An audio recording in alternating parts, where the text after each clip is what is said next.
بارش بہت تیز ہو رہی تھی۔ رات کے تقریباً 3 بج رہے تھے۔ سارا شہر سو چکا تھا مگر احد اب بھی جاگ رہا تھا۔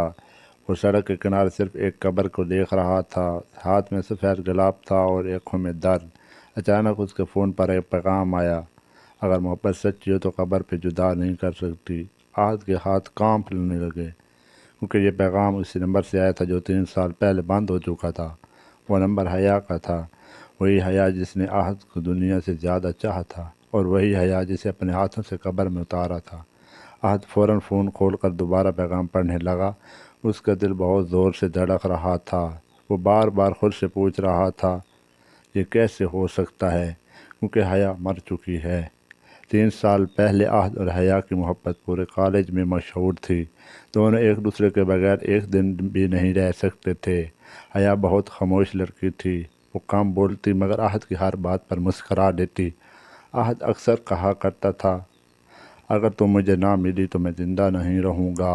حیا فوراً اس کے ہونٹوں پر ہاتھ رکھ دیتی، ایسی بات مت کیا کرو کیونکہ مجھے ڈر لگتا ہے۔ پھر دونوں ہنسنے لگے۔ انہیں لگتا تھا ان کی محبت کبھی ختم نہیں ہوگی۔ مگر قسمت ہمیشہ محبت کرنے والوں سے کھیلتی ہے۔ ایک دن حیا اچانک کالج آنا بند ہو گئی، نہ کال، نہ پیغام، نہ کوئی جواب۔ احد پاگلوں کی طرح ہر جگہ اسے ڈھونڈ رہا۔ پھر ایک دن حیا کا بھائی کا فون آیا، اگر آخری بار حیا کو دیکھنا چاہتے ہو تو ہسپتال آ جاؤ۔ احد کے قدموں تلے زمین نکل گئی۔ وہ بھاگتا ہوا ہسپتال پہنچا۔ حیا سفید بستر پر لیٹی تھی، چہرہ زرد تھا، سانسیں کمزور تھیں۔ احد اسے دیکھتے ہی ٹوٹ گیا۔ حیا، یہ سب کیا ہے؟ حیا بمشکل مسکرائی، میں تمہیں تکلیف نہیں دینا چاہتی تھی۔ احد زور زور سے رونے لگا، تو مجھے چھوڑ کر نہیں جا سکتی۔ حیا نے کانپتے ہاتھ سے احد کو پکڑا، وعدہ کرو میرے بعد خود کو نقصان نہیں دو گے۔ احد کچھ نہ بول سکا، صرف روتا رہا۔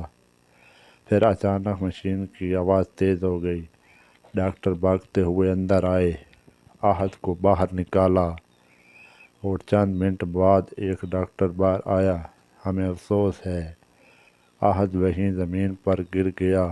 اس دن پہلی بار اس نے چیخ کر اللہ سے سوال کیا، آخر میری محبت ہی کیوں چھینی گئی؟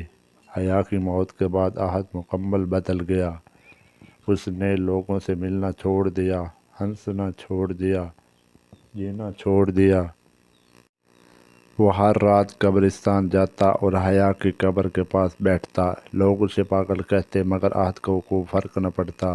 پھر 3 سال بعد اسی قبرستان میں ایک پیغام آیا۔ احد نے فوراً نمبر پر کال کی، دوسری طرف خاموشی تھی۔ پھر اچانک ایک لڑکی کی آواز سنائی دی۔ احد کے جسم میں جیسے کرنٹ دوڑ گیا۔ یہ آواز حیا کی تھی۔ احد روتے ہوئے بولا، حیا، یہ تم ہو؟ تم کہاں ہو؟ کافی دیر خاموشی رہی، پھر صرف ایک جملہ سنائی دیا، میں کبھی تم سے دور گئی ہی نہیں تھی۔ اور کال بند ہو گئی۔ احد پوری رات اس نمبر پر کال کرتا رہا مگر نمبر دوبارہ بند ہو گیا۔ اگلی صبح احد سیدھا حیا کے گھر پہنچا۔ دروازہ حیا کی والدہ نے کھولا۔ احد نے روتے ہوئے پوچھا، آنٹی، کل رات حیا کا فون آیا تھا؟ یہ سنتے ہی ان کے ہاتھ کانپنے لگے۔ انہوں نے احد کو اندر بلایا، پھر آہستہ سے بولیں، بیٹا، تمہیں ایک سچ آج تک کسی نے نہیں بتایا۔ حیا کی امی کی آنکھوں میں آنسو نکل آئے۔ حیا میری نہیں تھی۔ احد کے قدم لڑکھڑا گئے۔ کیا اس رات حیا زندہ تھی؟ مگر اس کے باپ نے اسے تم سے دور کر دیا۔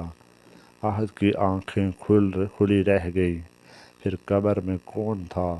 وہ کسی اور کی لاش تھی۔ احد کو لگا جیسے پوری دنیا گھوم رہی ہو۔ 3 سال تک وہ ایک زندہ انسان کی قبر پہ روتا رہا۔ حیا کی ماں نے الماری سے ایک پرانا ڈبہ نکالا، اس کے اندر سینکڑوں خط تھے۔ یہ سب حیا نے تمہارے لیے لکھے تھے۔ احد نے کانپتے ہاتھوں سے ایک خط کھولا۔ احد، اگر تم یہ خط پڑھ رہے ہو تو میں آج زندہ ہوں۔ میں ہر روز تمہیں یاد کرتی ہوں مگر پاپا نے قسم دی اگر میں نے تم سے ملی تو وہ کہیں تمہیں مار دیں گے۔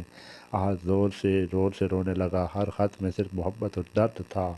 حیا نے ہر مہینے ایک خط لکھا تھا، پھر اچانک ایک خط نیچے گر گیا۔ اس پر لکھا تھا آخری خط۔ احد نے فوراً کھولا۔ احد میں اب مزید نہیں رہ سکتی۔ اگر تم یہ خط پڑھ رہے ہو تو کل رات ریلوے اسٹیشن آ جانا۔ احد فوراً وہاں سے بھاگ گیا۔ پھر شروع ہو چکی تھی۔ وہ پاگلوں کی طرح گاڑی چلاتا ہوا اسٹیشن پہنچا۔ وہ جگہ مکمل سنسان تھی۔ احد زور سے چیخا، حیا! اچانک اندھیرے میں سفید لباس دکھائی دیا۔ وہ حیا تھی، 3 سال بعد بھی ویسی خوبصورت۔ احد بھاگ کر اس کے پاس پہنچا۔ دونوں بارش میں ایک دوسرے سے لپٹ کر روتے رہے۔ حیا کانپتی آواز میں بولی، مجھے معاف کر دو احد۔ احد مسلسل رو رہا تھا، تم سامنے کیوں نہیں آئی؟ حیا خاموشی ہو گئی، کیونکہ بابا تمہیں مار دیتے۔ اسی وقت اچانک گاڑیوں کی آواز آئی۔ حیا خوف زدہ ہو گئی۔ وہ لوگ آ گئے۔ 4 گاڑیاں اسٹیشن کے باہر آ کر رکیں۔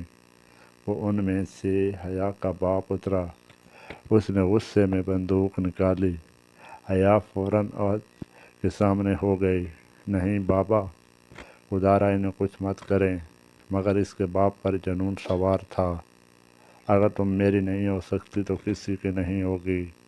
اچانک جو گولی چل گئی، پورا اسٹیشن گولی کی آواز میں گونج اٹھا۔ حیا زمین پر گر چکی تھی۔ گولی احد کے لیے تھی، مگر حیا نے خود پر لے لی۔ احد پاگلوں کی طرح چیخا، حیا! وہ اسے گود میں لے کر رونے لگا۔ حیا کی سانسیں ٹوٹ رہی تھی، مگر چہرے پر سکون تھا۔ وہ آہستہ سے مسکرائی۔ سچی محبت کبھی نہیں مرتی۔ اور اگلے ہی لمحے اس کی سانس رک گئی۔ بارش تیز بہت ہو گئی۔ احد چیخ چیخ کر روتا رہا۔ اس دن کے بعد احد نے شہر ہمیشہ چھوڑ دیا۔ وہ ہر جگہ حیا کو ڈھونڈتا رہا، کبھی بارش میں، کبھی کسی آواز میں۔ ایک دن احد ایک درگاہ کے باہر بیٹھا تھا۔ تب ایک بوڑھے فقیر نے پوچھا، کسے ڈھونڈ رہے ہو بیٹا؟ احد کی آنکھوں سے آنسو نکل آئے۔ اپنی محبت کو۔ فقیر ہلکا سا مسکرایا، محبت کبھی گم نہیں ہوتی۔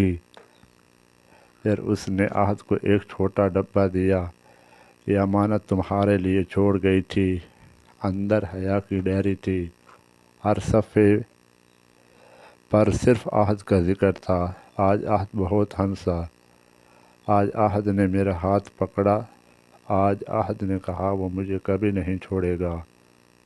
پھر آخری صفحہ آیا، اگر کبھی میں مر جاؤں تو احد کو کہنا وہ دوبارہ مسکرانا سیکھ لے۔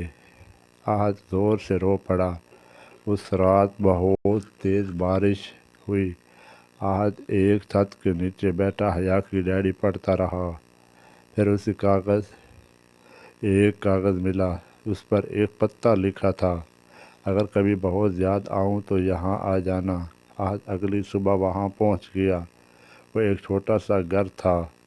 دروازے کے باہر سفید پھول لگے تھے۔ ایک بوڑھی عورت نے دروازہ کھولا۔ تم احد ہو نا؟ وہ اسے اندر لے گئی۔ کمرے کی دیواروں پر صرف احد کی تصویریں تھیں۔ عورتیں آہستہ سے بولیں، یہاں حیا یہاں آتی تھی، وہ ہر روز تمہارے بارے میں بات کرتی تھی۔ پھر انہوں نے ایک صندوق کھولا۔ اس میں سینکڑوں آڈیو کیسٹیں تھیں۔ یہ سب حیا نے ریکارڈ کی تھی۔ احد نے پہلی کیسٹ چلائی اور اگلے ہی لمحہ حیا کی آواز گونج اٹھی، یہ سن رہے ہو احد تو مطلب میں تمہیں بہت یاد کرتی رہی ہوں۔ وعدہ کرو تم ایک دن پھر سے مسکراؤ گے۔ احد نے آنکھیں بند کر لیں۔ پہلی بار 3 سال بعد اس کے ہونٹوں پر ہلکی سی مسکراہٹ آئی۔ بارش اب بھی ہو رہی تھی، کیونکہ محبت ختم